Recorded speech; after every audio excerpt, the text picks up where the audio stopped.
बिस्मिल्लाहिर्रहमानिर्रहीम जी, मैं हूं जुल्फ़िकार अली शाह और आप देख रहे हैं मरकज़ टीवी न्यूज़ चैनल। सबसे पहले हस्बे रवायत आपसे एक रिक्वेस्ट के जो नए देखने वाले हमारे दोस्त हैं वो हमारे चैनल को सब्सक्राइब कर दें और बेल आइकन के बटन को लाजमी दबा दें ताकि नई आने वाली वीडियोस जो हैं वो आप तक बर वक्त पहुँच सकें।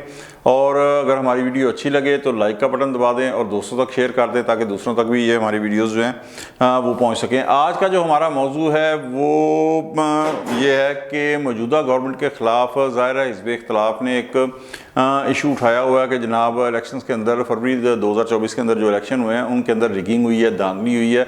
तो उस हवाले से हम हुकूमत के ख़िलाफ़ जो है तहरीक चलाएंगे। ये जितनी हुकूमत है ये फॉर्म 45 वालों की है, तो उस हवाले से वो कह रहे हैं कि हम तहरीक चलाएंगे। लेकिन इससे पहले कि मैं बात को आगे बढ़ाऊँ, एक जो बहुत पुराना लतीफ़ा है लेकिन मौजूदा सूरत हाल के ऊपर ख़ास तौर पर गवर्नमेंट के हवाले से जो है वो बड़ा फिट बैठता है कि वो एक बादशाह था, पुराने वक्तों में बादशाहत होती थी, तो उसे बड़ा शौक़ था कि रियाया जो है ना उसके पास फरियाद लेके आए, दाद रसी के लिए आए और वो फिर जो रियाया की जो है वो मसाइल सुने, उन्हें हल करे, रियाया उसकी जयकार करे।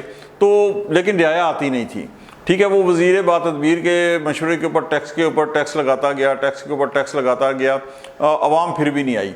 आखिर तंग आ गया ना, उसने कहा कि नहीं यार ऐसे नहीं अवाम आ रही। उसने कहा कि भाईजान जो भी सुबह मुलाजमत के लिए जाएगा, घरों से नौकरी के लिए जाएगा, उसे 10-10 जो है ना जूते लगाए जाएंगे, चितर मारे जाएंगे और उसके बाद वो जो जॉब पे जाएगा।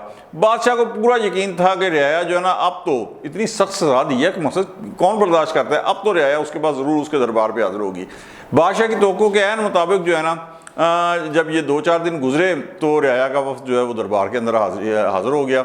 जो दरबान थे उन्होंने कहा कि जनाब रियाया आई है। बादशाह बड़ा खुश हुआ, उसने कहा क्या बात है। उसी की खुशी बड़ी दीदनी थी कि इतनी जद्दोजहद के बाद टैक्स लगाए रियाया नहीं आई, टैक्स पे टैक्स लगाए नहीं आई, अब आ गई है। खैर उसने कहा जी हाजिर किया जाए।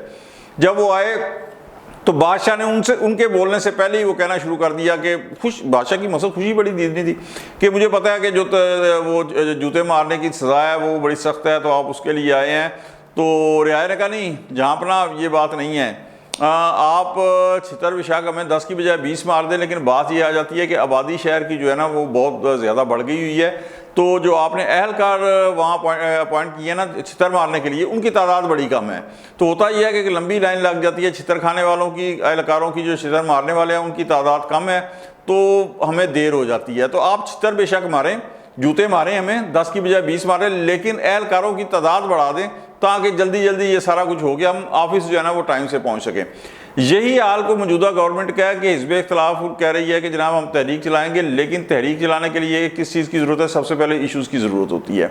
अच्छा, इशू क्या है कि उनके पास है जी इलेक्शन के अंदर रिगिंग हुई है, लेकिन बाई इलेक्शन जो हुए हैं 21 सीटों के ऊपर, जिनमें से 5 कौमी की और 16 जो है वो सूबाई असम्बली की सीटें थी, उसके अंदर जो रिज़ल्ट आया है तो वो रिगिंग के जो एक बयानिया था हिज़्ब इख्तिलाफ़ का, तहरीक इंसाफ का ज़ाहिर है, तो उसको ज़ाहिर है कि एक धचका लगा है। उसके अलावा उसके पास कोई इशू नहीं है। आप सोशल मीडिया के ऊपर भी अगर आप देखें ना तो मर गया खप गया इस किस्म के इश्यूज़ आ रहे हैं, और कोई भी इस वक्त कोई इशू नहीं था। जिस तरह 2018 के अंदर जिस तरह कहते हैं ना सर मंडाते ही ओले पड़े, तो जैसे ही हुआ तो वो बुशरा बीबी के जो बच्चे थे वो गए तो वहाँ पुलिस वाले ने रोक लिया। तो मतलब मुख्तलिफ जो स्कैंडल्स बने थे ना वो इस गवर्नमेंट की खुशकिस्मती के उस तरह के स्कैंडल से सामना नहीं करना पड़ रहा मौजूदा गवर्नमेंट को। लेकिन मौजूदा गवर्नमेंट ने भी तैयार किया हुआ कि जनाब नहीं, हमने जो है ना वो कुछ करना है ताकि ये जो तहरीक वाला इशू है ना ये ऐसे खाली खुली ना जाए।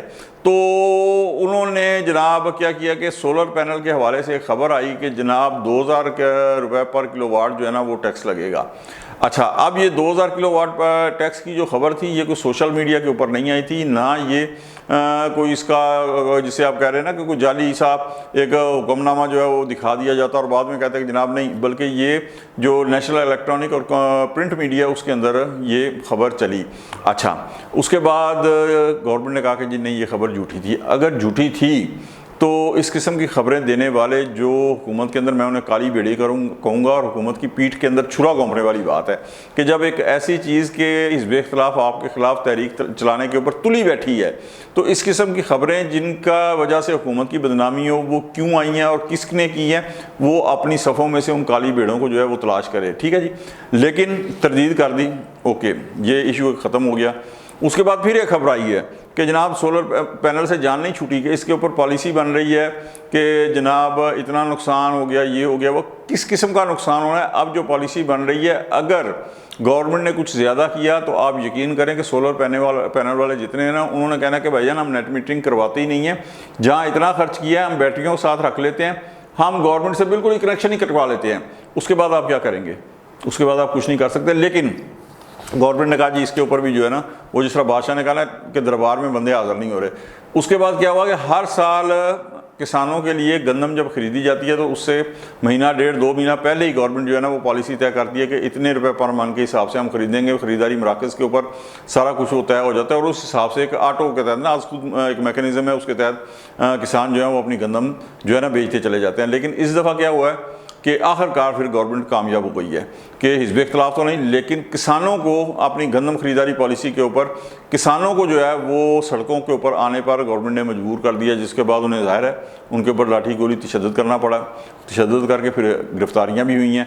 ये एक मतलब तहरीक का माहौल तो वो हिज़्ब इख्तिलाफ के लिए तो नहीं बन सका, लेकिन बहरहाल काश्तकार जो हैं वो लाहौर की सड़कों के ऊपर जो है ना वो चल के आ गए हैं। अब हुआ क्या है कि ये एक गुनाह बेलज़्ज़त जिसे कहते हैं ना कि मौजूदा गवर्नमेंट के सर जो थोप दिया गया है, वो ये है कि ये निगरान गवर्नमेंट के तहत सितंबर से लेके गुज़श्ता 2023 से लेके अब तक मार्च तक बाहर से गंदम इंपोर्ट की गई है। वो गंदम इतनी इंपोर्ट की गई है लाखों टन के हिसाब से कि अब गवर्नमेंट के पास जो है गंदम खरीदने के लिए, खरीद तो बोले, रखने के लिए तिल धरने की जगह नहीं है कि कहीं एक दाना भी रखने के लिए गवर्नमेंट के पास जो है ना खरीदारी मराकज़ और जो उसके वेयर हाउसेज हैं गंदम के लिए, उसके अंदर जगह हो। अगर आप ख़रीद ले, ओपन पड़ी रहे, बारिश हो जाए या कुछ ज़ाहिर है सौदा का नुकसान हो जाए, ये एक और स्कैंडल बन जाएगा। तो इस तरह गवर्नमेंट जो है बिल आखिर जो है ना उसने बिजली के बिल बढ़ाए, गैस के बढ़ाए, तहरीक का माहौल नहीं बढ़ सका। उसके बाद उसने और चीज़ें की, लेकिन किसानों को वो बहरहाल जो है वो सड़कों के ऊपर लाने के ऊपर कामयाब जो है ना वो हो गई है। अच्छा, अब क्या है बिजली के हवाले से, जो सोलर पैनल के हवाले से मैं असल में बात करना चाहूँगा कि 2008 से लेकर 2013 तक इस गवर्नमेंट को थोड़ा सा जो खैर ख्वाह उनकी नॉलेज में मैं लाना चाहता हूँ। नॉलेज में क्या याद दिलाना चाहता हूँ कि पाकिस्तान पीपल्स पार्टी की गवर्नमेंट ने ना उस वक़्त पूरी कौम को एक बुखार चढ़ा हुआ था आइन और कानून की बालादस्ती का। तो 18वीं तरमीम जो की है ना, अमेंडमेंट 18 अमेंडमेंट, उसके अंदर 102 आर्टिकल्स के अंदर तरमीम करके एक किस्म की तजदीद आइन जो है ना पाकिस्तान पीपल्स पार्टी ने वो किया था। ठीक है, खैबर पख्तूनख्वा का बेनाम सूबा था, सरहद सूबा था, उसको नाम दिया वहाँ के अवाम की मर्ज़ी के मुताबिक। हुकूक बलूचिस्तान जो है वो बिल पास किया, ईरान से सस्ती गैस पाइपलाइन का मंसूबा तय किया, लेकिन इसके बावजूद 2013 के अंदर पाकिस्तान पीपल्स पार्टी का बैंड क्यों बच गया था पूरे पाकिस्तान से, सिर्फ सिंध तक महदूद रह गई थी, इसलिए कि लोड शेडिंग के ऊपर वो काबू नहीं पा सकी थी। तो आज अगर जो ये सोलर पैनल के हवाले से खबरें आ रही हैं और इस तरह की जो दूसरी खबरें आ रही हैं, तो एक चीज़ याद रखें कि 16 माह की जो बदतरीन महंगाई की वजह से जो PDM की गवर्नमेंट थी, तो मुस्लिम लीग नवाज़ के कायद मियाँ नवाज शरीफ के आने के बावजूद मतलूबा नताइज जो है मुस्लिम लीग नवाज़ हासिल नहीं कर सकी।